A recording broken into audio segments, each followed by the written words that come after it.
みんなおはよう。おはよう、いっちゃん。おはよう。練習に入る前に昨日の練習で出た課題とかみんなで注意したいこととか話したいから準備できたら教えて。わかった。昨日準備したバンド練習用のノート早速活躍しそうだな。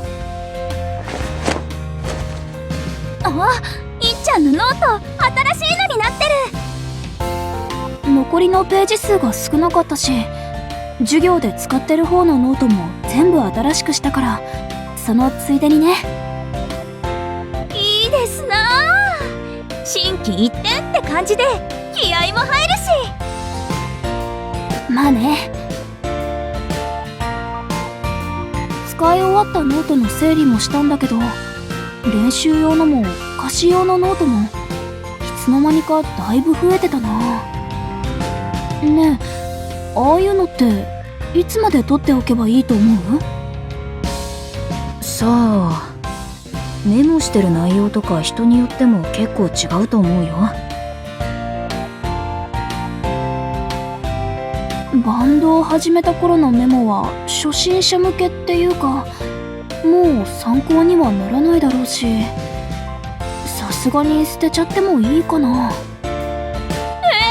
捨てちゃうの？私はずーっと取っておくよ。日記の代わりにもなってるし。私たちほとんど毎日練習してるもんね。うん。それにプロデビューした後思い出の一品って感じでテレビにも出せちゃうかも。それは考えすぎでしょ。そう？っていうか私は練習の時に撮ったりしてる演奏の音源の方がどうしたらいいかわかんないかも。あ、そういえば全然消してないな。そろそろ容量やばいかも。そうそう、動画じゃなくて音だけにしても結構大きいんだよね。なるべく撮っておきたいんだけど。データを預けられたりバックアップを取っておけるサービスとかあるからそれを使うのがいいかもしれないね。やっぱりそうなるよね。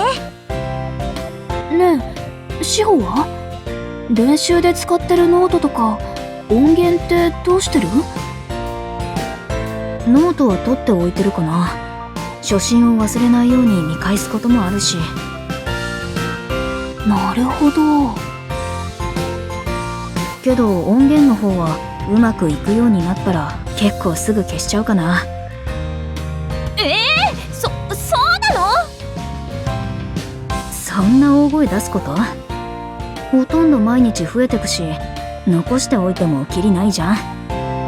志保らしい潔さだね。じゃあほなちゃんは？私もノートは全部取っておいてるよ。音源の方はライブ前日のリハの演奏とか思い入れがあるのを選んで残すことが多いかな。なるほど。いろいろ教えてくれてありがとう。ノートはもうしばらく取っておくようにするよ。音源の方はどうしようかな。迷うよね。やっぱりその時にしか出せない音っていうかその時だからこその演奏っていうのあるし。迷うくらいならそのままでもいいんじゃない？消した後で後悔しても元に戻せないし。上手くなれたおかげでもあるけど昔みたいな演奏今の私たちじゃできないから。確かに始めたての頃と比べたら別人ってくらいのレベルになってるもんね。始めたての頃とじゃあ初めて音合わせをした時と一番うまくいった時の演奏を残しておこうかな。くじけそうになった時とかに聞いたらこんなにもうまくなれたんだから絶対やれるって自分を励ませそうだし。おお、それいいね。じゃあ私はみんなを代表して録録音したやつは全部取っておこうかな。それでいつかクイズしようよ。この演奏はどの曲でいつ頃の演奏でしょうかって。何それ。面白そうだけどちゃんとわかるかな。っていうか、みんな準備はできた？そろそろ課題点の確認に入りたいんだけど。こっちは大丈夫だよ。私もバッチリ。じゃ、始めるよ。